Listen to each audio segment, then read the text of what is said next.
Good morning, everyone. Welcome to my channel Bio by DS. আজকে আমি তোমাদের সামনে যে টপিকটা নিয়ে উপস্থিত হয়েছি সেটা হচ্ছে হিউম্যান ব্লাড ফিল্ম। এখন হিউম্যান ব্লাড ফিল্ম কেন না, আমরা তো জানি যে আমাদের রক্তে আরবিসি, ডাব্লিউবিসি এবং প্লেটলেটস অর্থাৎ লোহিত রক্তকণিকা, শ্বেত রক্তকণিকা এবং অনুচক্রিকা এই তিন ধরনের থাকে।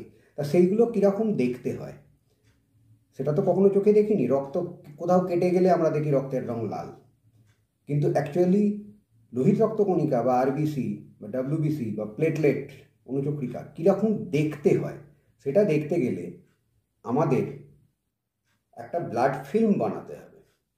সেই ব্লাড ফিল্মটা বানানোর জন্যে আমাকে কতগুলো জিনিস নিতে হয়েছে। কি কি সেগুলো দেখো। তিনটে স্লাইড নিয়েছি, একদম পরিষ্কার স্লাইড, আর একটা স্লাইড ড্র করার জন্য একটা বক্স, একটু ডিস্টিল ওয়াটার, একটা ড্রপার, লিসম্যান স্টেন, এটাকে আমি প্যাকেট দিয়ে এরকম করে ঢাকা দিয়ে রেখেছি কারণ এতে অ্যালকোহল থাকে, উবে যাবে বলে। আর লাগবে যেটা, সেটা হচ্ছে একটা ডিসপোজেবল সিরিঞ্জ, সিরিঞ্জের সূঁচ, ঠিক আছে, কারণ আঙুলটাকে প্রিক করতে হবে। তো আঙুলটাকে প্রিক করবার জন্য ডিসপোজেবল সিরিঞ্জের যে সূঁচ তোমরা শুধু দোকান থেকে কিনবে, কিন্তু খবরদার ভুলেও একজন অন্যজনের সূঁচ ইউজ করবে না। দরকার হলে ইনসুলিনের যে সূঁচ সেইটা ইউজ করবে, তাতে ওটাও কিনতে পাওয়া যায় দোকানে। তাতে আরও সরু সূঁচটা হয়, তোমাদের আঙুল প্রিক করতে গেলে যে একটুখানি লাগে খুব একটা না, জাস্ট মনে হবে একটা ছোট্ট পিঁপড়ে কামড়েছে, এমন কিচ্ছু লাগে না। কিন্তু আমার কাছে যেহেতু এই পেন নিডলটা ছিল, যাদের ডায়াবেটিস আছে তাদের জন্য থাকে এটা, তো আমি পেন নিডলটা দিয়েই কাজটা করে নেব। তো পেন নিডলটাই নিচ্ছি, তোমরা ডিসপোজেবল সিরিঞ্জের সূঁচ একটা দোকান থেকে কিনে নেবে, নিয়ে সেইটা দিয়েই কাজ করবে। কিন্তু আবার বলছি, প্লিজ অন্যর সূঁচ নিয়ে তুমি আনতে ভুলে গেছো, পাশের জন করছে তোমার বন্ধু, তার সূঁচটা নিয়ে তুমি কখনো নিজের আঙুল প্রিক করবে না। ওকে, তাহলে এই যে এবারে ব্লাড ফিল্মটা আমি ড্র করব, এইটা ব্লাড ফিল্মটা ড্র করতে গেলে কি করে করতে হয় সেটা তোমরা দেখে নাও। আচ্ছা, তার আগে একটুখানি বলে নিই, এই যে লিসম্যান স্টেনটা আছে, আমি হঠাৎ এই লিসম্যান স্টেনটা নিলাম কেন? দেখো, লিসম্যান স্টেনটা নিলাম কেন, এই স্টেনটা সম্পর্কে একটুখানি বলার আছে। স্টেনটা হচ্ছে একটা ডুয়াল স্টেন। ডুয়াল স্টেন কেন? তার কারণটা হচ্ছে লিসম্যান পাউডার পাওয়া যায়, লিসম্যান পাউডারটা মিথানল অর্থাৎ methyl alcohol, acetone free methyl alcohol তার মধ্যে গোলা থাকে। 150 মিলিগ্রাম 100 ml অ্যাসিটোন ফ্রি মিথানলের মধ্যে গোলা থাকে। এবার যে লিসম্যান পাউডারটা আছে, সেই লিসম্যান পাউডারটা হচ্ছে ডুয়াল স্টেন। কেন বলছি না, এর মধ্যে দুটো জিনিস থাকে, একটা হচ্ছে ইওসিন আর একটা হচ্ছে মেথিলিন ব্লু।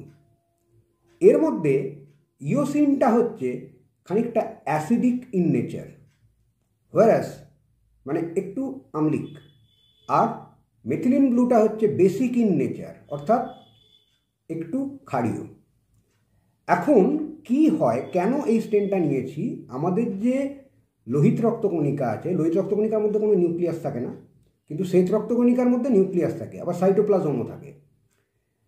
নিউক্লিয়াসে যেহেতু নিউক্লিক অ্যাসিড থাকে, তাহলে নিউক্লিয়াসটা নেচারটা ইটসেলফ হচ্ছে অ্যাসিডিক, সেইখানে ওখানে একটা বেসিক স্টেন নেবে অপোজিট স্টেনের প্রতি, মানে অপোজিট যে ক্যারেক্টার তার প্রতি ওর অ্যাট্রাকশানটা থাকবে। তাহলে নিউক্লিয়াস যেহেতু অ্যাসিডিক, সেহেতু নিউক্লিয়াস বেসিক স্টেন নেবে খানিকটা, অর্থাৎ মেথিলিন ব্লু স্টেন নেবে। এবারে সাইটোপ্লাজম যেটা আছে সেটা খানিকটা বেসিক ইন নেচার, এখানে প্রোটিন অ্যান্ড পটাশিয়াম এই সমস্ত জিনিসগুলো থাকার জন্য খানিকটা নিউক্লিয়াস তুলনায় বেসিক ইন নেচার, যার জন্য সেটা ইওসিন স্টেন নেবে। ওকে, এখন বলবে স্টেন করার কি দরকার স্যার? আমি তোমাদের সেটাও দেখাবো। যদি একটা স্টেন না করা আমি স্লাইড নিই তাহলে কি হবে, আরবিসি ডাব্লিউবিসি তুমি আলাদা ডিস্টিংক্ট করে বুঝতে পারবে না। আরবিসির মধ্যে আমাদের এক্সপিরিয়েন্স চোখ, আমরা হয়তো আরবিসির মধ্যে ডাব্লিউবিসিটাকে দেখে বুঝে নিতে পারবো যে এটা ডাব্লিউবিসি, কিন্তু সেই ডাব্লিউবিসিটা কি, গ্র্যানুলোসাইট না আগ্রানুলোসাইট বা গ্রানুলোসাইট হলেও সেটা কোন ধরনের মানে মানে বেসোফিল না ইউসিনোফিল সেই জিনিসটা কিন্তু ডিস্টিংক্টলি বোঝা যাবে না, যে কারণে আমরা কোনো কিছু জিনিসকে খুব ডিস্টিংক্টলি ডিফারেন্সিয়েট করার জন্য আমরা স্টেন ইউজ করি। তো এই ক্ষেত্রে আমরা যে স্টেনটা নিয়েছি দ্যাট ইজ লিসম্যান স্টেন। এবার এসো ব্লাড ফিল্মটা কী করে ড্র করতে হয় সেই প্রসেসটা তোমাদের দেখাই। আর একটা জিনিস নেবে, তোমাদের সুবিধের জন্য বলছি, এটা আমাদের ক্ষেত্রে লাগে না, আমাদের যেহেতু এক্সপিরিয়েন্স হয়ে গেছে, কিন্তু তোমরা যেহেতু নতুন করবে তোমাদের আর একটা জিনিস লাগবে, দ্যাট ইজ স্টিকার। এখন এই স্টিকারটা কী কাজে লাগবে সেটা যখন ব্লাড ফিল্মটা করব তখন তোমরা বুঝতে পারবে, কারণ এক্ষুনি বললে তোমরা বুঝতে পারবে না স্টিকারটা কী কাজে লাগলো। আর এই যে স্লাইডগুলো আমি নিয়েছি না, এই স্লাইডগুলো হতে হবে কমপ্লিটলি গ্রিজ ফ্রি। গ্রিজ বলতে আমরা যদি যে কোনো জায়গায় তুমি যদি ধরো আয়নার গায়ে এরকম করে আঙুলের টাচ করো, দেখবে একটা আঙুলের ছাপ পড়ে গেল, মানে সবসময় একটা হাতে একটা তেলতেলে ভাব থাকে আমাদের। কিন্তু স্লাইডে যদি এরকম তেলতেলে কোনো ভাব থাকে তাহলে কাজ হবে না, তাহলে তুমি যখন ব্লাড ফিল্মটা টানবে ব্লাড ফিল্মটা কেটে কেটে কেটে কেটে যাবে, ঠিক মতো হবে না। তাই জন্যে এটাকে গ্রিজ ফ্রি করতে হবে। কিচ্ছু না, দুটো সহজ প্রসেস আছে বলে দিচ্ছি। একটা হচ্ছে স্লাইডটাকে এরমভাবে ধরে হাতে সাবান নেবে এরম করে, মানে ডিশওয়াশ বার যেগুলো আছে আমাদের ভিম বা এরকম কোনো, বা তোমাদের যে গায়ে মাখার সাবান আমাদের যে মানে সোপ এমনি, সেই সোপ হাতে নিয়ে এই স্লাইডটাকে দুপাশে এরম করে ঘষতে হবে। বেশ ভালো করে ঘষবার পরে রানিং ওয়াটারের তলায় ভালো করে এটাকে ঘষে ধুয়ে নেবে। কিন্তু এই যে ধুয়ে নেবে তারপরে এর মধ্যিখানে আর হাত দেবে না, এর দুটো সাইডে এরম হাত দেবে, দিয়ে এইভাবে এইটাকে স্ল্যান্টিং ওয়েতে রেখে দিতে হবে। তুমি রোদ্দুরেও রাখতে পারো তাড়াতাড়ি শুকিয়ে যাওয়ার জন্য, ঠিক আছে? আর যখন শুকিয়ে যাবে দেখবে জলের একটা দাগ থাকে, জাস্ট প্লেন খবরের কাগজ দিয়ে এমনি আমরা আয়না টায়না মুছি পরিষ্কার করি, খবরের কাগজের যে কালিটা থাকে খবরের কাগজ দিয়ে জাস্ট এটাকে, বা একটা পাতলা সুতির কাপড় দিয়ে এইটাকে ভালো করে ঘষে এই দাগগুলোকে তুলে নেবে। তো এটা গেলে এক নম্বর প্রসেস, মানে একটা প্রসেস। আর একটা প্রসেস হতে পারে, তোমরা ধরো স্কুলের স্লাইডটা নিয়ে চলে গেছো, সেখানে তো এরকম করে ধুতে পারবে না, কখন শুকোবে বা কখন তুমি খবরের কাগজ দিয়ে মুছবে বা কাপড় দিয়ে মুছবে, কিচ্ছু না। একটা তুলোয় অ্যালকোহল নেবে, অ্যালকোহল নিয়ে দু পিসটা মুছে নিয়ে যে আমাদের যে স্পিরিট ল্যাম্প আছে স্পিরিট ল্যাম্পের ওপরে জাস্ট এরমভাবে একটুখানি ধরে জিনিসটাকে শুকিয়ে নেবে, তাহলেই এটা গ্রিস ফ্রি হয়ে যাবে। ওকে, তো আমাদের এই জিনিসগুলো নিলাম। এবার এসো আমরা ব্লাড ফিল্মটা ড্র করি। ব্লাড ফিল্মটাতে দেখো করতে গেলে, দেখো আমি এখানে 3টে স্লাইড নিয়েছি এবং 3টে স্লাইডের একটা সাইডে আমি স্টিকার মেরে নিয়েছি। স্টিকারটা কেন মারলাম, যে এই সাইডটা ওপর সেটা বোঝবার জন্যে। এটা কিন্তু একটু পরে যখন আমি কাজটা যখন প্রোগ্রেস করবে তখন আরও ভালো করে স্টিকারের যে ইউটিলিটিটা সেটা তোমরা বুঝতে পারবে, এই যে উপযোগিতা কী। তো যাই হোক, স্টিকারটা মেরে আমি কিচ্ছু না, তোমরা নিজেদের নাম লিখে ফেলবে। আমার নাম যেমন আমি লিখে ফেললাম এখানে DS, প্রত্যেকটা স্টিকারেই আমি নামটা লিখে ফেলছি। স্লাইডের মধ্যিখানে কিন্তু আমি আর হাত দেবো না।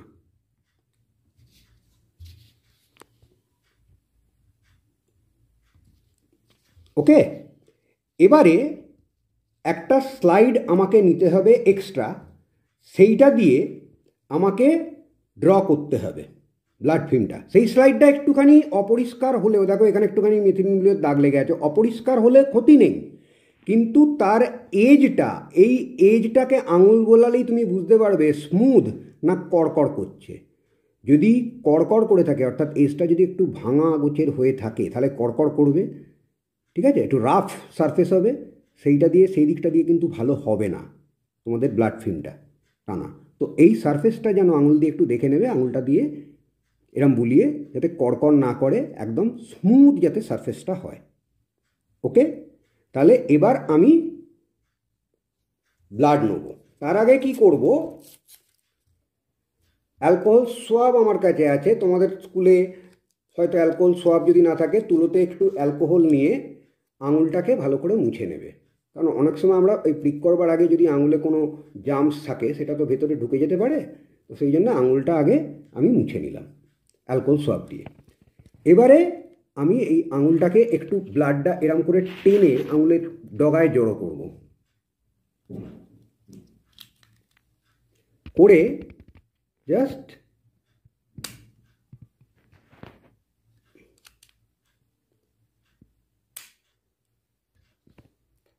দেখছো ব্লাড বেরোচ্ছে। এবার এই ব্লাড কিন্তু ফার্স্ট ড্রপ অফ ব্লাড ফেলে দিতে হবে, প্রথম ড্রপটাকে ফেলে দিতে হবে। First drop of blood should be discarded. Okay, second ড্রপটা নেবো আমি স্লাইডে এই যেখানটা স্টিকারটা মেরেছি ঠিক তার সামনে, এক ফোঁটা ড্রপ ব্লাডেই আমার কাজ হয়ে যাবে। হলো, এবারে এই স্লাইডটাকে আমি সামনে থেকে টানবো এরকম, এবং অ্যাঙ্গেলটা থাকবে 35 to 45 ডিগ্রি অ্যাঙ্গেল। এরম উঁচুও নয় একদম সোয়ানোও নয়, 35 থেকে 45 ডিগ্রি অ্যাঙ্গেলে টানবার পরে দেখো এই স্লাইডটাকে একটু এরম করলে পুরো ব্লাডটা ছড়িয়ে গেল। এবার আমি যা সেটাকে এরম করে ঠেলে দেবো সামনে। হলো, সেকেন্ড আর একটা স্লাইডে আমি ব্লাডের ড্রপ নিলাম, বড্ড বেশি হয়ে গেল, এটা এত লাগে না, তো যার জন্য আমি এতটা যাবও না, সো চলে গেছে। এটাকেও আমি জাস্ট ঠেলে দিলাম পুরোটা, থামবে না, ঠেলতে ঠেলতে থামবে না, খালি সেইটাই হচ্ছে ব্যাপার। যদি থেমে যাও তাহলে কাটা কাটা দাগ হবে।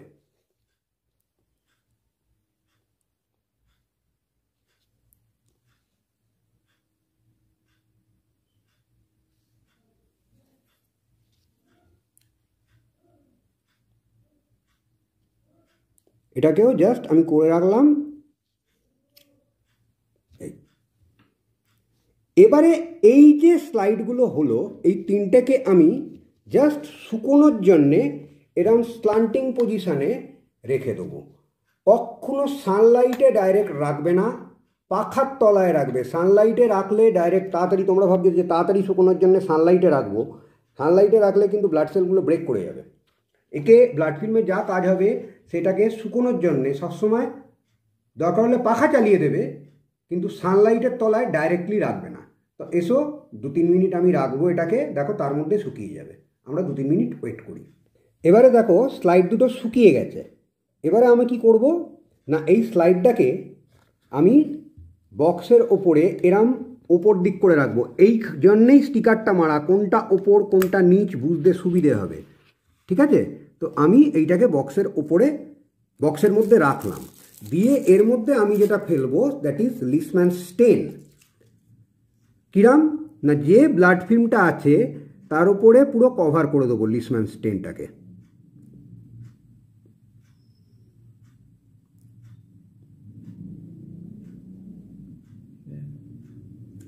দিয়ে এটাকে বন্ধ করে দিয়ে, যাতে অ্যালকোহল আছে তো যাতে উবে না যায়, বন্ধ করে দিয়ে ঠিক 2 থেকে 3 মিনিট ওয়েট করব, তার বেশি কিন্তু নয়।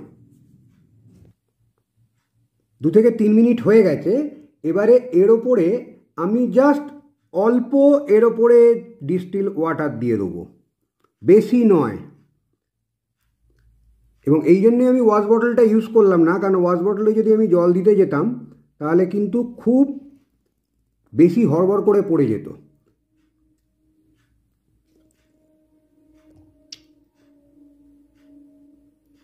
ব্যাস, এই দিয়ে আমি এটাকে এবার বন্ধ করে রেখে দেবো অন্তত 5 মিনিট।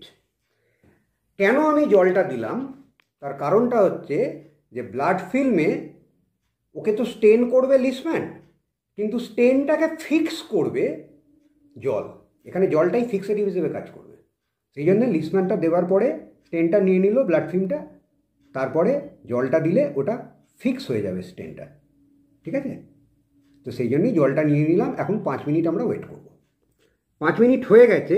এবারে আমি একটু বেশি করে জল এবার ডাইরেক্টলি আমি ঢালতে পারি, তবে ডাইরেক্ট স্লাইডের ওপর ঢালবো না, স্লাইডের পাশ দিয়ে আমি ডিস্টিল ওয়াটার এইটাকে ঢালছি। জাস্ট স্লাইডটা ডুববে এইরকম, এক গাদা নয়। দেখো স্লাইডটা জাস্ট ডুবছে, আর একটুখানি ওখানটা একটু ফাঁকা হয়ে গেছে, আর একটু দিলেই হয়ে যাবে। ব্যাস, এই অবস্থায় আমি এটাকে এবার 10 থেকে 15 মিনিট রেখে দেবো।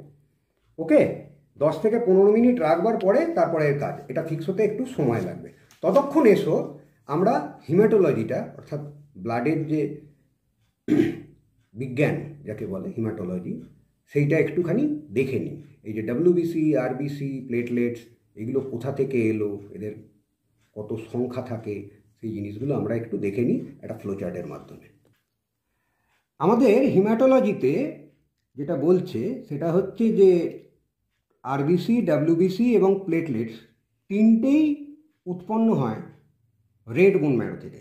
এখন বোন ম্যারো বলতে তোমরা হয়তো অনেকেই জানো না, বোন ম্যারো বলতে যে আমরা যে মাংসর হাড় খাই না, বোন, তার ভেতরে কি বলে যে লাল রঙের জুসটা বেরোয়, সেটাই হচ্ছে বোন ম্যারো, এবং সেটা হচ্ছে রেড বোন ম্যারো হতে হবে। অ্যাকচুয়ালি আমাদের বোন ম্যারো দু রকমই থাকে। আমরা যারা বড়, আমাদের যে স্যাপ্ট বোন থাকে, মানে চ্যাপ্টা অস্থি, যেমন ধরো রিবস, স্টারনাম বা ইলিয়াম, ঠিক আছে, বা স্কালের যে বোনটা, আমাদের যে খুলি, সেইটা, এর বোনসগুলো চ্যাপ্টা, এবং এর মধ্যে যে রেড মানে ম্যারোটা থাকে সেটা হচ্ছে রেড বোন ম্যারো। বাদবাকি আমাদের যে লং বোন থাকে, লং বোন বলতে তোমার হাতের হিউমেরাস বা পায়ের ফিমার, এর যে মধ্যিখানের যে গোল লম্বা পোর্শনটা, এই জায়গাটা কিন্তু থাকে ইয়েলো বোন ম্যারো। কিন্তু এতেও রেড বোন ম্যারো থাকে কোথায় না, তার হেড দুটোতে, তার মাথা দুটোতে, অর্থাৎ একটা হাড়ের মাথার দিক, লং বোনগুলোর মাথার দিক এবং তার পায়ের দিক, বলতে গেলে দুটোই মাথা বলতে পারো। তো সেইখানটাতে খানিকটা রেড বোন ম্যারো থাকে। তো রেড বোন ম্যারোতেই কিন্তু মানে ব্লাড সেলগুলো প্রোডাকশান হয়। বাচ্চাদের ক্ষেত্রে যখন আমরা অম্বে থাকি, অর্থাৎ মায়ের গর্ভে থাকি, তখন কিন্তু যত হাড় আছে সবার মধ্যেই রেড বোন ম্যারো। কিন্তু তারপরে যখন আমরা জন্মাবো এবং আমরা যত বড় হব, তখন রেড বোন ম্যারোটা লং বোনেতে রিপ্লেসড হয়ে যায় বাই ইয়েলো বোন ম্যারো, অর্থাৎ ইয়েলো বোন ম্যারো দিয়ে রিপ্লেসড হয়ে যায়। কিন্তু আবার দেখা যাচ্ছে যদি কখনো এমার্জেন্সি পড়ে, তখন কিছু পোর্শন ইয়েলো ম্যারো আবার রেড বোন ম্যারোতে কনভার্টেড হয়। ঠিক আছে, তাহলে এই রেড বোন ম্যারোতে কী থাকে, যার থেকে এই ব্লাড সেলগুলো আসে, সেটা হচ্ছে হিমোসাইটোব্লাস্ট। এই হিমোসাইটোব্লাস্ট অ্যাকচুয়ালি হচ্ছে pluripotent haemopoietic stem cell. Pluripotent haemopoietic stem cell, haemocytoblast, এর থেকেই সবকটা দেখো তৈরি হচ্ছে। প্রথমে হচ্ছে প্রো এরিথ্রোব্লাস্ট, এর ক্ষেত্রে মানে এটা আরবিসি তৈরি করবে। মেগা ক্যারিওসাইট, এটা প্লেটলেট তৈরি করবে। এদিকে লিম্ফোব্লাস্ট, লিম্ফোসাইট তৈরি করবে। মোনোব্লাস্ট, মোনোসাইট তৈরি করবে। মায়োলোব্লাস্ট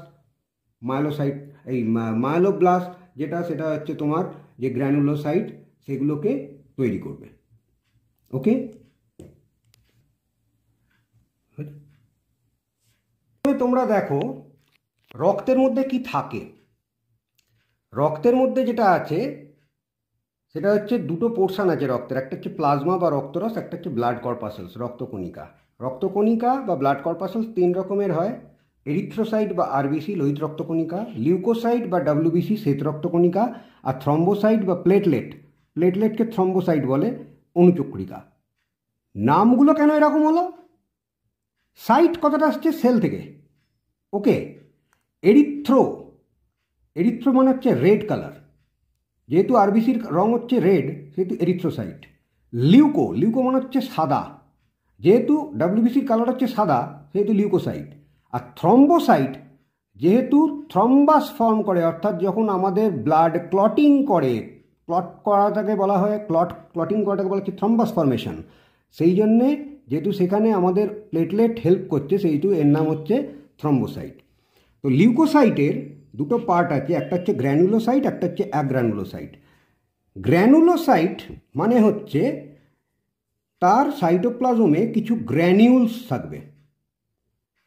আর আগ্রানুলোসাইট, মানে হচ্ছে এখানে নো, অর্থাৎ তার সাইটোপ্লাজমে কোনো গ্র্যানিউলস নেই, দানাবিহীন শ্বেতরক্তকণিকা, দানাদার শ্বেতরক্তকণিকা। অ্যাগ্রানুলোসাইটের মধ্যে দুটো ভাগ আছে, লিম্ফোসাইট আর মোনোসাইট। মোনোসাইট সব থেকে বড় সেল, আর লিম্ফোসাইটটা আবার দুটো ভাগে ভাগ হয়, লার্জ আর স্মল। লার্জটা কিন্তু প্রথমে তৈরি হয়, তারপরে এর যত বয়স বাড়ে এটা কিন্তু স্মল হয়। কারণটা কি, সেটা যখন আমি ব্লাড ফিল্মটা দেখাবো তখন তোমরা দেখতে পাবে লার্জ আর স্মলের মধ্যে কি পার্থক্য। গ্র্যানুলোসাইটের মধ্যে নিউট্রোফিল, ইওসিনোফিল, বেসোফিল। কেন এই রকম নাম? এখানে ফিল এই কথাটার মানে হচ্ছে ফিলিয়া থেকে এসছে, অর্থাৎ অ্যাট্রাকশন, আকর্ষণ। নিউট্রোফিল, নিউট্রোফিল মানে neither neither acidic acidophil, neither basic philic basophil. অর্থাৎ ওই যে একটু আগে স্টেনটা বোঝানোর সময় বললাম না যে ইওসিন এবং হিমাটক্সিলিন এবং মেথিলিন ব্লু দুটো স্টেনের নেচার আলাদা। ইওসিনটা খানিকটা হচ্ছে অ্যাসিডিক এবং মেথিলিন ব্লুটা খানিকটা হচ্ছে বেসিক। তো এইখানে যে গ্র্যানিউলসগুলো থাকবে নিউট্রোফিলের মধ্যে, সেটা মোটামুটি 50-50 বলতে পারো। কোনো দিকেই মানে স্টেন বেশি নিচ্ছে না, কিন্তু গ্র্যানিউলসগুলো খুব ছোট হয়, যার জন্য নিউক্লিয়াসটা স্পষ্ট বোঝা যায়। ইওসিনোফিলের ক্ষেত্রে গ্র্যানিউলসগুলো ইওসিনোফিলিক, অর্থাৎ গ্র্যানিউলসগুলো বেসিক ইন নেচার, যার জন্যে ও ইওসিনের স্টেন নেবে। আর বেসোফিলের ক্ষেত্রে ও অ্যাসিডিক ইন নেচার, যার জন্য বেসিক স্টেন নেবে। ওই জন্যেই নামগুলো এই রকম হয়েছে। এবারে এসো যেটা বলছিলাম যে আমাদের সেলগুলো কোথা থেকে আসছে। হিমোসাইটোপ্লাস্ট থেকে, প্লুরিপোটেন্ট হিমোপয়েটিক স্টেম সেল থেকে। তাহলে প্রথমে তৈরি হচ্ছে মায়োলোব্লাস্ট, মোনোব্লাস্ট, লিম্ফোব্লাস্ট, প্রো এরিথ্রোব্লাস্ট আর মেগাক্যারিওসাইট। আচ্ছা, এই আমি আগে আরবিসিটা বোঝাচ্ছি। আরবিসিটা কি করে আসছে? প্রো এরিথ্রোব্লাস্টকে বলা হয় মেগালোব্লাস্টও বলা হয়, ঠিক আছে? মেগালোব্লাস্টে অ্যাকচুয়ালি কেন নামটা এরকম, দুটো স্কুল অফ থট আছে। ব্রিটিশ স্কুল অফ থট অনুযায়ী প্রো এরিথ্রোসাইট বলে, যেগুলো কালো কালিতে লেখা সেগুলো হচ্ছে ব্রিটিশ স্কুল অফ থট। আর যেগুলো আমেরিকান স্কুল অফ থট সেগুলো হচ্ছে সব আমার নীল কালিতে লেখা। তো প্রো এরিথ্রোব্লাস্ট বা মেগালোব্লাস্ট, তার থেকে আসছে আর্লি নর্মোব্লাস্ট, তার থেকে আসছে ইন্টারমিডিয়েট নর্মোব্লাস্ট, তার থেকে আসছে লেট নর্মোব্লাস্ট, তার থেকে আলটিমেটলি আসছে রেটিকুলোসাইট, এবং তার থেকে আসছে এরিথ্রোসাইট বা আরবিসি। আর যদি আমেরিকান স্কুল হিসেবে বলি মেগালোব্লাস্ট, তার থেকে আসছে আর্লি এরিথ্রোব্লাস্ট, তার থেকে লেট এরিথ্রোব্লাস্ট, তার থেকে নর্মোব্লাস্ট, তার থেকে রেটিকুলোসাইট হয়ে এরিথ্রোসাইট। এর মধ্যে এই দেখো একটা লাল ডট দিয়ে আমি এখানে একটা লাইন করে দিয়েছি। এই অবধি নিউক্লিয়াস থাকে এবং এইটা বোন ম্যারোতে থাকে, এই স্টেজগুলো। তারপরে রেটিকুলোসাইট কিন্তু যখন ফর্ম করছে তখন সেটা অনেক ক্ষেত্রে ব্লাড স্ট্রিমে চলে আসে, ব্লাড স্ট্রিমে পাওয়া যায় আমাদের রক্তের মধ্যে, কিন্তু এইখানে কিন্তু নিউক্লিয়াসটা নেই। অর্থাৎ এইখানে কি হয়, যত এই স্টেজগুলো আসতে থাকে তত নিউক্লিয়াস মেগালোব্লাস্টে, মেগালো ওই জন্যই নামটা, নিউক্লিয়াসের সাইজ কিন্তু খুব বড় হবে। কিন্তু যত এই স্টেজগুলো আসবে নিউক্লিয়াসের সাইজ কমতে থাকবে এবং সাইটোপ্লাজমে হিমোগ্লোবিনের সংখ্যাটা বাড়তে থাকবে। হিমোগ্লোবিনের সংখ্যা বলছি, পরিমাণটা বাড়তে থাকবে। যত হিমোগ্লোবিনের পরিমাণ বাড়বে তত নিউক্লিয়াসের সাইজ কমবে, কমতে কমতে আলটিমেটলি যখন রেটিকুলোসাইট আসছে তখন অলরেডি নিউক্লিয়াসকে ও বাইরে বার করে দিচ্ছে বা নিউক্লিয়াস ওখান থেকে শেডেড অফ হয়ে যাচ্ছে। তারপরে আসছে এরিথ্রোসাইট, যার মধ্যে কোনো নিউক্লিয়াসই থাকে না এবং এইটা বাইকনকেভ ইন শেপ হয়, অর্থাৎ দ্বি অবতল গোলাকার শেপ। আমাদের ক্ষেত্রে মানে অর্থাৎ ম্যামালসদের ক্ষেত্রে দ্বি অবতল কনকেভ শেপ, এক্সেপ্ট ক্যামেল বা উট। উটের ক্ষেত্রে নিউক্লিয়াস থাকবে না বটে, কিন্তু ওটা শেপটা রাউন্ড হবে না, একটু বাইকনকেভ বা ওভাল শেপের হবে। ওকে, এবারে আসছি থ্রম্বোসাইটে। এবং আচ্ছা, এখানে একটু জিনিস বলে দিই, এই আরবিসি ফর্মেশনের এই স্টেজ থেকে, অর্থাৎ প্রো এরিথ্রোব্লাস্ট থেকে লেট নর্মোব্লাস্ট, এই স্টেজটা কভার করতে লাগে 7 দিন। তারপরে রেটিকুলোসাইট থেকে এরিথ্রোসাইট, এইটা কভার করতে লাগে 2 দিন। অর্থাৎ টোটাল 9 দিন সময় লাগে একটা এরিথ্রোসাইট ফর্ম করতে। সংখ্যা কত থাকে টোটাল? আমাদের পার্ট এই যেটুকুনি আমি ড্রপ নিলাম, দেখলে একটু আগে ব্লাড ড্রপ নিলাম, ওটা হচ্ছে কিউবিক মিলিমিটার। ওই কিউবিক মিলিমিটারে, পার কিউবিক মিলিমিটারে 4 to 5.5 মিলিয়ন থাকে, অর্থাৎ 40 লক্ষ থেকে 50 লক্ষ সেল থাকে। এজ কত? 120 দিন। ডায়ামিটার কত এক একটার? 7.2 মিউএম, মিলিমাইক্রন। এবার আসছি মেগাক্যারিওসাইটে। মেগাক্যারিওসাইট থেকে কি হয় না থ্রম্বোসাইট ফর্ম করে। থ্রম্বোসাইটটা কী করে ফর্ম করে না মেগা ক্যারিওসাইট, এই নামটাই কেন হয়েছে ক্যারি অন, বানানটা খেয়াল করো KARYO, carry on, carry on মানে হচ্ছে নিউক্লিয়াস, মেগা মানে হচ্ছে বড়, অর্থাৎ এই সেলটাতে নিউক্লিয়াসটা ভীষণ বড় হয়, এটা রেড বোন ম্যারোতেই পাওয়া যায়। তার থেকে থ্রম্বোসাইট বা প্লেটলেট ফর্ম করে কি করে না এর অনেকগুলো সিউডোপোডিয়া বা ক্ষণকপথ বের হয়, তো সেই সিউডোপোডিয়াগুলোর এজ থেকে টুকটুক টুকটুক করে ভাঙতে ভাঙতে এই থ্রম্বোসাইটগুলো ফর্ম করে। এর টোটাল নাম্বার কত 2.5 to 4 lakh per cubic millimetre of blood, age কত 5 to 9 days। এবার আসছি ডাব্লিউবিসিতে। ডাব্লিউবিসিতে যেটা হয়েছে প্রথমে হচ্ছে কেউ কেউ বলেন, মানে এখানেও আবার ডিফারেন্ট স্কুল অফ থট আছে, কারো মতে যে সমস্ত ডাব্লিউবিসিগুলোই আরবিসি এবং প্লেটলেটসের মতো তারা ফর্ম করে রেড বোন ম্যারোতে, আবার কেউ কেউ বলেন না লিম্ফোসাইট আর মোনোসাইট যেগুলো আছে সেগুলো ফর্ম করছে লিম্ফ্যাটিক অর্গ্যানে। তো যাই হোক সেটা কি করে আসছে আমি আগে বলে দিই। প্রথমে দেখো লিম্ফোসাইট থেকে আমি শুরু করছি। লিম্ফোসাইট যেটা আছে প্রথমে হচ্ছে সাইটোপ্লাস্ট থেকে লিম্ফোব্লাস্ট এলো, তার থেকে আসছে লিম্ফোসাইট, অর্থাৎ লিম্ফোসাইটের প্রিকার্সার বা আদিকোষ হচ্ছে লিম্ফোব্লাস্ট, সেখান থেকে আসছে লার্জ আর স্মল। লার্জটা এখানে লিখেই দিয়েছি ফার্দার ম্যাচুরেশনে স্মল হয়, অর্থাৎ পরবর্তী ম্যাচুরেশন যত হবে তত এ স্মল হবে। 25 to 30% থাকে আমাদের যত সেল থাকে, মানে টোটাল ডাব্লিউবিসির সংখ্যা ব্লাডের মধ্যে হচ্ছে 6 থেকে 8,000, 6 to 8,000 per cubic millimetre of blood, তার 25 to 30% থাকছে লিম্ফোসাইট। ওকে, মোনোসাইটটা কোত্থেকে আসছে? মোনোসাইট আসছে প্রথমে মোনোব্লাস্ট হিমোসাইটোব্লাস্ট থেকে, তার থেকে প্রোমোনোসাইট, তার থেকে মোনোসাইট, এবং এর সংখ্যা থাকে 5 to 10%, অর্থাৎ এই 6 থেকে 8,000-এর 6 to 8,000-এর 5 to 10% মোনোসাইট এইভাবে আসছে, মোনোব্লাস্ট প্রোমোনোসাইট তার থেকে মোনোসাইট। এখন এই যে দুটো, কেউ কেউ বলে হ্যাঁ এটা হিমোসাইটোব্লাস্ট থেকেই রেড বোন ম্যারোতে ফর্ম করছে, কেউ কেউ বলেন না এটা লিম্ফ্যাটিক অর্গানে ফর্ম করছে। তো লিম্ফ্যাটিক অর্গানে যদি ফর্ম করে তাহলে দেখো কিরাম হয়, লিম্ফ্যাটিক অর্গানে থাকে রেটিকুলাম সেল, সেই রেটিকুলাম সেল থেকে লিম্ফোব্লাস্ট ফর্ম করছে, তার থেকে লিম্ফোসাইট ফর্ম করছে, বা রেটিকুলাম সেল থেকে মোনোব্লাস্ট ফর্ম করছে, তার থেকে মোনোসাইট ফর্ম করছে।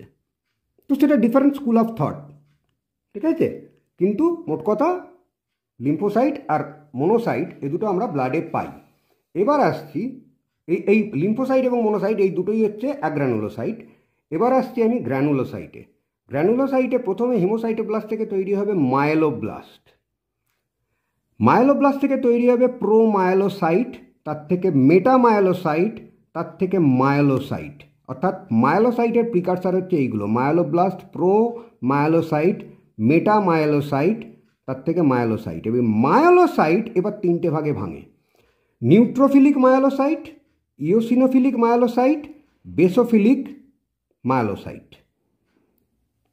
বেসোফিলিক মায়েলোসাইট থেকে তৈরি হবে বেসোফিল, ইওসিনোফিলিক মায়েলোসাইট থেকে তৈরি হবে ইওসিনোফিল, এবং নিউট্রোফিলিক মায়েলোসাইট থেকে তৈরি হবে নিউট্রোফিল।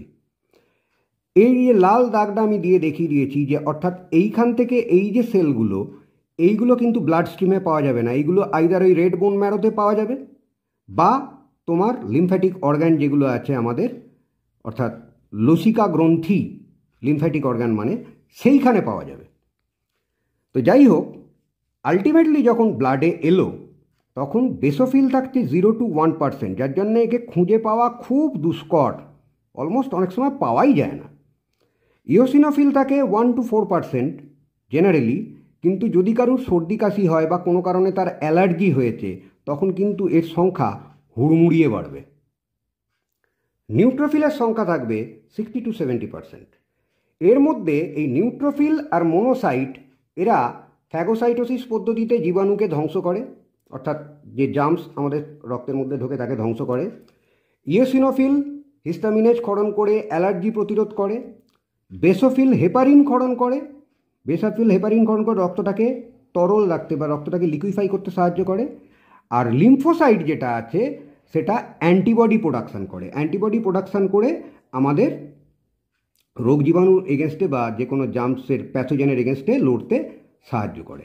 তো এই হচ্ছে টোটাল হিমাটোলজিটা বুঝিয়ে দিলাম। এর মধ্যে দেখো 15 মিনিট হয়ে গেছে, আমি এবারে ওই স্লাইডগুলোকে তুলব। এবারে দেখো এই বেসিনে আমি এই জলটাকে ফেলে দেবো। এই জন্যেই এই স্টিকারগুলোকে আমি মেরেছিলাম। এর পরেও স্টিকারের কাজ আছে। আমি স্টিকারের এইখান দুটোতে হাত দিলাম, হাত দিয়ে টোটাল জলটাকে আমি ফেলে দিলাম। ব্লু কালারের যে জলটা আমি ফেলে দিলাম পুরো করে, সাইড দিয়ে একটু জল আমি নিলাম, নিয়ে এইটাকে জাস্ট একটু রিন্স করে নিলাম, একটু ধুয়ে নিলাম, যাতে এক্সেস স্টেনটা বেরিয়ে যায়।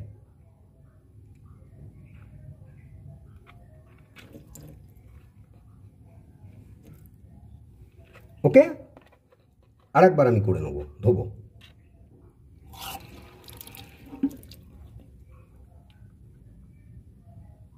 এক্সেস স্টেনটাকে আমি ফেলে দিলাম। এবার চলো,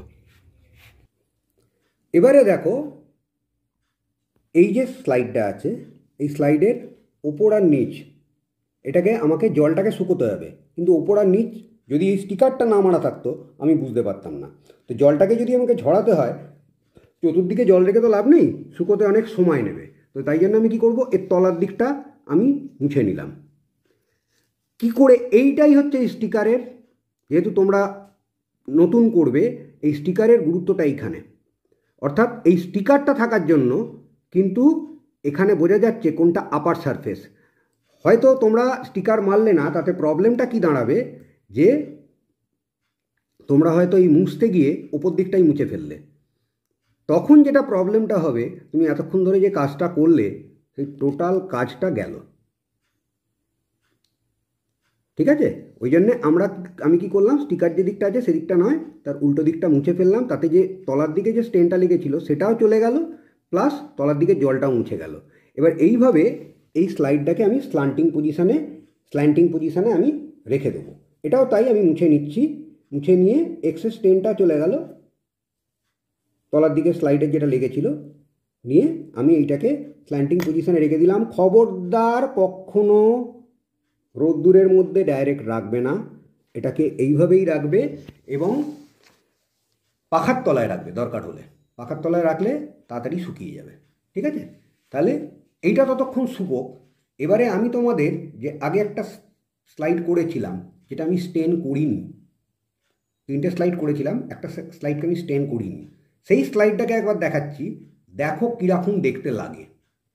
ঠিক আছে, তারপরে বুঝতে পারবে কেন আমি স্টেন করেছি।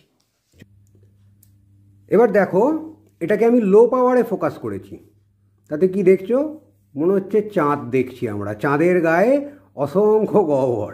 এর থেকে বেশি কিচ্ছু বুঝতে পারবে না, সবই ব্ল্যাক অ্যান্ড হোয়াইট। কোনটা আরবিসি কোনটা ডাব্লিউবিসি কিছুই বোঝা যাচ্ছে না। এটা লো পাওয়ারে।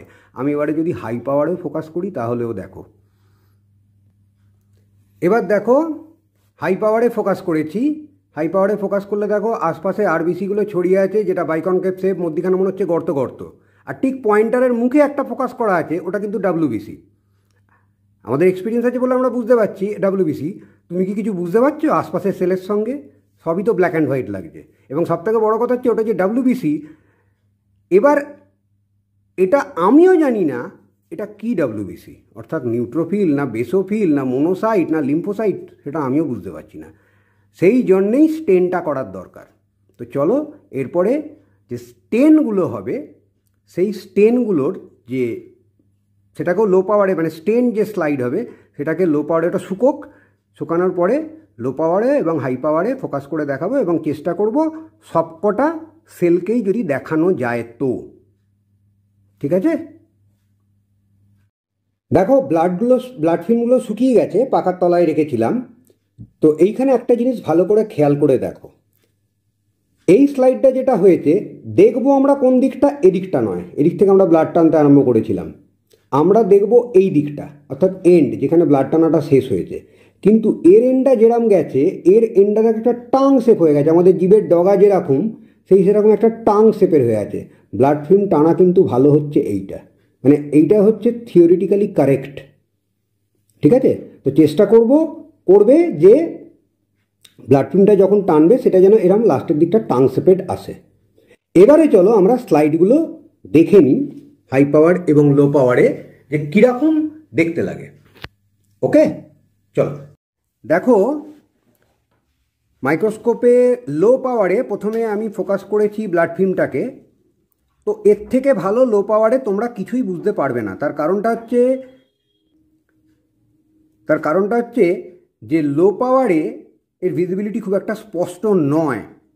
তোমরা খালি চারদিকে গুঁড়ি গুঁড়ি গুঁড়ি গুঁড়ি মতো দেখতে পাচ্ছ ডট লাইক স্ট্রাকচার, সেগুলো হচ্ছে আরবিসি। আর দেখো পয়েন্টারের মুখে একটা ভায়োলেট কালারের একটা সেল আমি ফোকাস করেছি, দ্যাট ইজ ডাব্লিউবিসি। কিন্তু সেই ডাব্লিউবিসিটা যে কি, গ্র্যানুলোসাইট না অ্যাগ্রানুলোসাইট, মানে তাদের আবার যে ভাগগুলো আছে কি ধরনের, নিউট্রোফিল বেসোফিল কি, কিছুই বোঝা যাবে না। এবার এটার জন্যে আমাকে আইদার হাই পাওয়ারের থেকে আরও পরিষ্কার হয় যদি অয়েল ইমার্শন লেন্স ইউজ করা যায়। তো আমি হাই পাওয়ারে এবং অয়েল ইমার্শন লেন্সে ফোকাস করে তোমাদের দেখাচ্ছি। এবার দেখো আমি হাই পাওয়ারে এতে ফোকাস করেছি, শুধুমাত্র আরবিসিগুলোকে ফোকাস করেছি। এবং আরবিসিগুলো দেখো গোল গোল শেপের, মধ্যিখানে মনে হচ্ছে সাদা ডট। অ্যাকচুয়ালি সাদা ডটটা কিছু নয়, আরবিসিগুলো তো বাইকনকেভ হয়। বাইকনকেভ হওয়ার জন্য মানে দ্বি অবতল, যে কারণে মধ্যিখানটা মনে হচ্ছে একটা গর্ত হয়ে গেছে। এর চারপাশটা মোটা মতো থাকে, মধ্যিখানটা একটা গর্তের মতো লাগে। তো এইটা হচ্ছে আরবিসিগুলো ছড়িয়ে আছে, আরবিসির সংখ্যা প্রচুর থাকে। এবং আরবিসির আর একটা জিনিস তোমাদের আমি একটু ফোকাস করে দেখাচ্ছি। এইখানটা আরবিসিগুলোকে খেয়াল করো, আরবিসিগুলো একটার ঘাড়ে আর একটা চড়ে গেছে। এই জিনিসটাকে বলা হচ্ছে রুলে ফরমেশন। রুলে বানানো হচ্ছে ROULEAUX,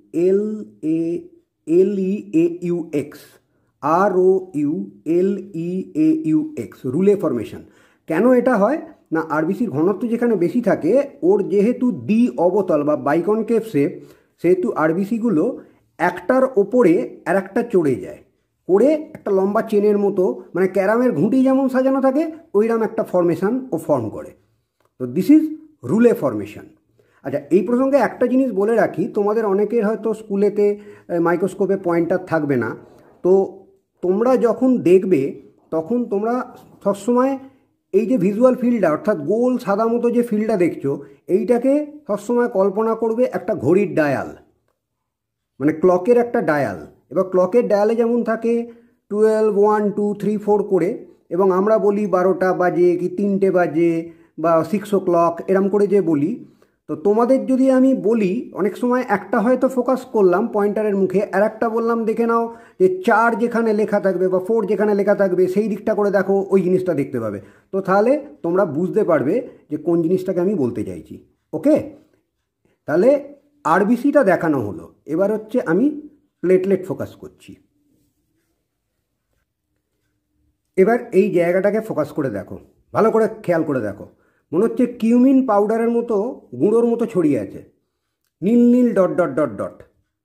এইগুলো হচ্ছে প্লেটলেট। কিউমিন পাউডারের বা জিরে গুঁড়োর মতো ডট ডট ডট ডট ছড়িয়ে আছে, ব্লু কালার। এইগুলো হচ্ছে প্লেটলেট। ওকে, এবার আসছি আমি ডাব্লিউবিসিতে। ডাব্লিউবিসির মধ্যে প্রথমে তোমাদের দেখাচ্ছি আমি আগ্রানুলোসাইট, অর্থাৎ লিম্ফোসাইট আর মোনোসাইট। তারপরে আমি গ্রানুলোসাইটে যাব। দেখো পয়েন্টারের মুখে যেটা ফোকাস করেছি সেটা হচ্ছে মোনোসাইট। এটা হচ্ছে আগ্রানুলোসাইট, সাইটোপ্লাজমে কোনো গ্র্যানিউলস নেই এবং সব থেকে বড় ডাব্লিউবিসি। এর নিউক্লিয়াস, ডাব্লিউবিসিতে সবসময় তোমরা নিউক্লিয়াস পাবে এবং নিউক্লিয়াসগুলো কিন্তু একটুখানি পার্পল কালার স্টেন নেবে। আরবিসিগুলো যেমন একটু ইওসিনাস স্টেন নিয়েছিল, যেহেতু হ্যাঁ বলছি, আরবিসিগুলো একটু ইওসিনাস স্টেন নিয়েছিল, একটু লালচে লালচে। এখানে দেখো ডাব্লিউবিসির সাইটোপ্লাজমটা ইওসিনাস স্টেন নেবে, কিন্তু যে নিউক্লিয়াসটা থাকবে সেইখানে কিন্তু খানিকটা পার্পল কালার, অর্থাৎ একটু মেথিলিন ব্লু স্টেন থাকার জন্য ওটা একটু ভায়োলেট কালারের দেখাবে। তো এইখানে যেটা ফোকাস করেছি এটা মোনোসাইট। তার কারণটা দেখো, একটা চাঁদকে মনে হচ্ছে একটুখানি খেয়ে গেলে, চাঁদ একটুখানি খেয়ে গেলে যেরকম স্ট্রাকচারটা লাগে ঠিক সেই রকম নিউক্লিয়াসটা লাগছে। তো দ্যাট ইজ মোনোসাইট। এইখানে দেখো আর একটা মোনোসাইটকে আমি ফোকাস করেছি। ওই যে নিউক্লিয়াসটা বলছিলাম না যে আধ খাওয়া, একটুখানি খাওয়া চাঁদের মতো হয়ে যায়, এটা আরও স্পষ্ট বোঝা যাচ্ছে। এটা হচ্ছে সবথেকে বড় লিউকোসাইট মানে ডাব্লিউবিসির মধ্যে সব থেকে বড়। তো এরপরে চলো আমরা অন্যগুলো দেখে নিই। এইটাকে যেটাকে ফোকাস করেছি এটা হচ্ছে কিন্তু লিম্ফোসাইট, এবং লিম্ফোসাইটটা হচ্ছে এখানে লার্জ লিম্ফোসাইট। কেন লার্জ লিম্ফোসাইট? তার কারণটা হচ্ছে এই যে সেলটা তোমরা খেয়াল করো, এর সাইটোপ্লাজম কিন্তু অনেকটা বোঝা যাচ্ছে, নিউক্লিয়াসটা সেই তুলনায় ছোট। নিউক্লিয়াসটার তুলনায় মানে সেলটার মধ্যে সাইটোপ্লাজম বোঝা যাবে, নিউক্লিয়াসটা হবে গোলাকার বা রাউন্ড শেপেড, কিন্তু নিউক্লিয়াসটা ছোট, যার জন্যে এইটা হচ্ছে লার্জ লিম্ফোসাইট। লিম্ফোসাইট যখন প্রথম তৈরি হয় তখন কিন্তু লার্জ লিম্ফোসাইট আগে তৈরি হয়, তারপরে এর যত বয়স বাড়ে তত নিউক্লিয়াসের সাইজ বাড়ার জন্য তখন পুরো নিউক্লিয়াসটা পুরো সাইটোপ্লাজমটাকে খেয়ে ফেলে, মানে পুরো সাইটোপ্লাজমটা কভার করে, পুরো সেলটাই আর কি নিউক্লিয়াসটা থাকবে, ফলে সেইটা হয়ে যাবে স্মল লিম্ফোসাইট। অর্থাৎ বয়সের দিক থেকে যদি দেখা যায় তাহলে লার্জ লিম্ফোসাইট কিন্তু বয়সে ছোট, স্মল লিম্ফোসাইট কিন্তু বয়সে বড়, নামটা উল্টো। এইখানে দেখো আর একটা লার্জ লিম্ফোসাইট ফোকাস করেছি, আরও প্রমিনেন্টলি বোঝা যাচ্ছে। ওর সাইটোপ্লাজমটা দেখো, ওর মানে সেল অনুপাতে ওর নিউক্লিয়াস ছোট, যার জন্য সাইটোপ্লাজমটা আরও প্রমিনেন্টলি বোঝা যাচ্ছে। তো দিস ইজ লার্জ লিম্ফোসাইট। এইটা দেখো স্মল লিম্ফোসাইট, নিউক্লিয়াসটা গোলাকার রাউন্ড শেপেড, বাট সাইটোপ্লাজম অতটা ডিস্টিংক্ট সাইড দিয়ে বোঝা যাচ্ছে না, মানে টোটাল নিউক্লিয়াসটাই বড় হয়ে গিয়ে টোটাল সেলটাকেই প্রায় কভার করে ফেলেছে। তো দিস ইজ স্মল লিম্ফোসাইট। ওকে, এবারে আসছি আমি গ্রানুলোসাইটে, অর্থাৎ নিউট্রোফিল, বেসোফিল এবং ইওসিনোফিল। এটা হচ্ছে নিউট্রোফিল। এখানে দেখো নিউক্লিয়াসটা তিনটে লোব আছে, মানে পুঁতির মালার যেন তিনটে পুঁতি এখানে ছড়ানো আছে, ঠিক আছে? অ্যাকচুয়ালি নিউট্রোফিলের 2 থেকে 7টা পর্যন্ত লোব হয়, এবং নিউট্রোফিলের আবার উল্টো, যত বয়স বাড়বে তত কিন্তু এর লোবের সংখ্যা বাড়বে। তো এইখানে দেখা যাচ্ছে 3টে লোব, তো এটা হচ্ছে নিউট্রোফিল। এবং গ্র্যানুলোসাইট, যেহেতু নিউট্রোফিল নামটা কি হয়েছে, ওর যে সাইটোপ্লাজমে যে গ্র্যানিউলসগুলো থাকে সেটা নিউট্রাল, অর্থাৎ কিছু বেসোফিলিক কিছু ইওসিনোফিলিক, যে কারণে ও নামটা হচ্ছে মানে 50-50 কন্ডিশন বলতে পারো খানিকটা। তো যে কারণে এর নামটা হয়েছে নিউট্রোফিল, এবং এর যে মানে গ্র্যানিউলসগুলো খুব ছোট, যার জন্যে নিউক্লিয়াসটা কিন্তু লোবড নিউক্লিয়াস যেটা সেটা স্পষ্ট বোঝা যায়। তো দিস ইজ নিউট্রোফিল। এইখানে দেখো পয়েন্টারের মুখে যেটা আমাকে ফোকাস করেছি সেটাও নিউট্রোফিল, তবে এর লোব সংখ্যা হচ্ছে 4টে। দেখো 4টে পুঁতির মতো ডট তুমি দেখতে পারবে পার্পল কালারের, তো দ্যাট ইজ নিউট্রোফিল। এর বয়স আগেরটার থেকে একটু বেশি। এবার দেখো যেটাকে ফোকাস করেছি, তবে এটাকে অয়েল ইমার্শন লেন্সে ফোকাস করা হয়েছে, আগেই বলে রাখছি। তার কারণটা হচ্ছে এই ইওসিনোফিল এবং বেসোফিল এই দুটো পাওয়া একটু সমস্যাজনক, কেন ইওসিনোফিল জেনারেলি বাড়ে আমাদের যখন কারুর সর্দি কাশি হয়, তখন ইওসিনোফিলের সংখ্যা বাড়ে, নাহলে ইওসিনোফিলের সংখ্যা কিন্তু খুব বেশি নয়। এবং এটা যদি কোনো নর্মাল পার্সনের ক্ষেত্রে ব্লাড ফিল্ম ড্র করা হয় তখন ইওসিনোফিল খুব বেশি পাওয়া যাবে না, যার জন্যে আর এমনিতে একে পট করে ওই নিউট্রোফিলের সঙ্গে আলাদা করাও যায় না, যার জন্য অয়েল ইমার্শন লেন্স দিয়ে যদি একে দেখা যায় তখন একে ভালো করে বোঝা যাবে ইওসিনোফিলটা। ইওসিনোফিলের বৈশিষ্ট্যটা তোমরা দেখো, নিউক্লিয়াস আছে, 2টো লোব, এবং মনে হচ্ছে গগলস শেপ, একদম গগলস আমরা যেরকম পড়ি ঠিক সেই রকম গগল শেপ, এবং সাইটোপ্লাজমে তোমার কিছু গ্র্যানিউলস আছে পিঙ্ক কালারের, ডট ডট ডট ডট। ওকে, তো এইটা হচ্ছে ইওসিনোফিল। এখানে কিন্তু পয়েন্টারটা ফোকাস করছে না, তার কারণটা হচ্ছে পয়েন্টারটা যে অবধি আসছে, যেহেতু 100x এর তোমার মানে লেন্সের যে মুখটা একদম এত ছোট, ও পিন পয়েন্ট করে ওই জায়গাটার ওপরেই ফোকাস করছে, ওখানে কিন্তু ও পয়েন্টারটাকে ফোকাস করতে পারবে না, যে কারণে পয়েন্টারটা আউট অফ ফোকাস হয়ে গেছে। তো that is eosinophil, goggle shape nucleus. এইখানে দেখো মানে এটা ভাগ্যক্রমে, এগুলো খুঁজতে অনেক হয়, তো ভাগ্যক্রমে আর একটা নিউট্রোফিল পেয়ে গেলাম, যাতে দেখো 7খানা লোব, ঠিক আছে। তো এটার বয়স আরও বেশি, এবং অয়েল ইমার্শন লেন্সে এর সাইজগুলোও একটু বড় দেখাবে, আর তার সঙ্গে একটু যদি জুম করা যায় ক্যামেরা তো আরও বড় দেখায়। তো এটা অয়েল ইমার্শন লেন্সে দেখার জন্যই এরম বড় লাগছে, এবং 7খানা এর লোব দেখা যাচ্ছে। এটাও নিউট্রোফিল কিন্তু। এবার দেখছি বেসোফিলটাকে ফোকাস করা যায় কিনা। বেসোফিল পাওয়া কিন্তু খুব টাফ, কেননা 0 to 1% থাকে, মানে লাক বাই চান্স যদি পেয়ে যাই তো ভালো, নাহলে দেখছি চেষ্টা করে। দেখো অনেক কষ্ট করে একটা বেসোফিল খোঁজা গেছে। আশপাশের আরবিসিগুলোকে খেয়াল করে দেখো, রুলে ফর্ম করে গেছে, কেননা এটা একদম স্লাইডের পেছন দিকে ছিল। স্লাইডের সামনের দিকটা আমরা যে দিকটা দেখছিলাম সেদিকটাতে নেই। তো এইখানে বেসোফিলের স্ট্রাকচারটা খেয়াল করে দেখো তুমি, যে নিউক্লিয়াসটা আছে মানে যে সেলটার মধ্যে নিউক্লিয়াসটা আছে, এবং এতে যেহেতু গ্র্যানুলোসাইট বেসোফিল, এর যে গ্র্যানিউলসগুলো হয় সেগুলো হচ্ছে কোর্স গ্র্যানিউলস, অর্থাৎ মোটা দানার মতো গ্র্যানিউলসগুলো হবে, এবং এত বেশি পরিমাণে থাকে যে নিউক্লিয়াসের ওপরেই উঠে আসবে, একদম নীল নীল ডট ডট ডট ডট মতো গ্র্যানিউলসগুলো, মানে এত বেশি পরিমাণে গ্র্যানিউলস থাকে এবং কোর্স গ্র্যানিউলস মোটা দানার মতো, যে নিউক্লিয়াসটাকেই অবস্কিওর করে দেবে, নিউক্লিয়াসটাকে আবঝা করে দেবে। মানে নিউক্লিয়াসের যে শেপটা তুমি ঠিক কীরকম, একটু আগে নিউট্রোফিল যেটা দেখলে যে 7টা লোব, ঠিক আছে, বা ইওসিনোফিলে দেখলে 2টো লোব, এরকম কিছু হয়ে যাবে না। তুমি দেখো ডট ডট ডট ডটে ভর্তি। এই অয়েল ইমার্শন লেন্স ছাড়া এটা কিন্তু বোঝা খুব সমস্যাজনক। ওকে, তো যাকে এইগুলোকে আমি দেখিয়ে দিলাম সবকটাই, মানে আমাদের সেল যেগুলো আছে আরবিসি, ডাব্লিউবিসি, প্লেটলেট সবই দেখানো গেল। এবং আশেপাশে দেখো, তুমি খেয়াল করে দেখো, এর কিন্তু আশপাশে কিছু নীল নীল ডটও দেখা যাচ্ছে, একটা আধটা, ওইগুলো হচ্ছে কিন্তু platelet, single platelet. Oil immersion লেন্সে আরও পরিষ্কার বোঝা যাচ্ছে। ওকে, তো সবকটাই দেখিয়ে দিলাম। আশা করি তোমরা সবকটা দেখতে পারলে এবং চিনতে পারলে, এবং ভবিষ্যতেও তোমরা যখন করবে তখন ব্লাড ফিল্মের সমস্ত সেলগুলো তোমরা নিজেরাই খুঁজে বার করতে পারবে।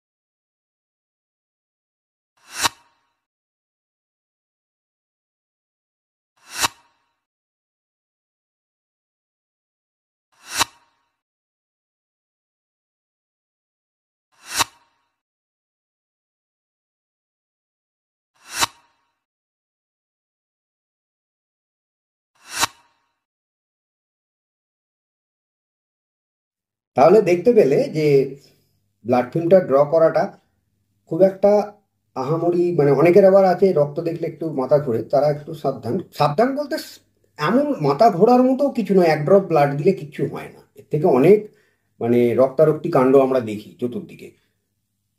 তো সেই একটুখানি 1 ফোঁটা রক্ত দিয়ে আমরা নিজেদের ব্লাড ফিল্মটা কীরকম সেটাও দেখতে পেলাম, এবং তাতে আমি চেষ্টা করেছিলাম যেটা লাস্টে সেটা করতেও পারলাম। হ্যাঁ, অয়েল ইমার্শন লেন্স লেগেছে দুটো ক্ষেত্রে, ইওসিনোফিল এবং বেসোফিলটা দেখার জন্য, কারণ অয়েল ইমার্শন লেন্স ছাড়া ওটা বোঝা যাবে না, ঠিক আছে, এবং আর একটু বড় করে দেখানোর জন্য যাতে তোমরা বুঝতে পারো। তো সবকটা সেলই মানে আরবিসি, থ্রম্বোসাইট এবং 5 রকমের যে লিউকোসাইট আছে, লিউকোসাইট বলতে ডাব্লিউবিসি আছে, সেই সবকটাই আমি এখানে দেখালাম। আশা করি তোমরা সবাই বুঝতেও পেরেছো সেলগুলো কীরকম দেখতে হয়, এবং মানে কেন নিউট্রোফিল, বেসোফিল এবং ইওসিনোফিল আলাদা আলাদা নাম। ওকে, তো আশা করি ভিডিওটা তোমাদের ভালো লাগছে বা লেগেছে। যদি ভালো লেগে থাকে তাহলে প্লিজ একটা সাবস্ক্রাইব করে দিও, লাইক বাটনটা প্রেস করো, আর বন্ধুদের সঙ্গে শেয়ার করো। আর নিচে যে কমেন্ট সেকশন আছে সেই কমেন্ট সেকশানে তোমরা তোমাদের ভিডিওটা কেমন লাগলো সেটা আমাকে জানিও। তোমাদের যদি কোনো কোয়ারি থাকে সেই কোয়ারি সংক্রান্ত সেই কোয়ারিও তোমরা ওখানে রাখতে পারো, আমি চেষ্টা করবো তার যত সম্ভব অ্যান্সার দিতে। তাহলে আজকের মতো এই পর্যন্তই থাক। হ্যাঁ, বলে দিই, হিউম্যান ব্লাড আর ফ্রগ ব্লাড এর মধ্যে কিন্তু ডিফারেন্স আছে। এর উপরও আমি একটা ভিডিও আনবো যে difference between human blood and frog blood. তো আজকে হিউম্যান ব্লাড যেটা দেখালাম এটা আজকে এই পর্যন্তই। সবাই সুস্থ থেকো, ভালো থেকো, আজ রাখি। Good night.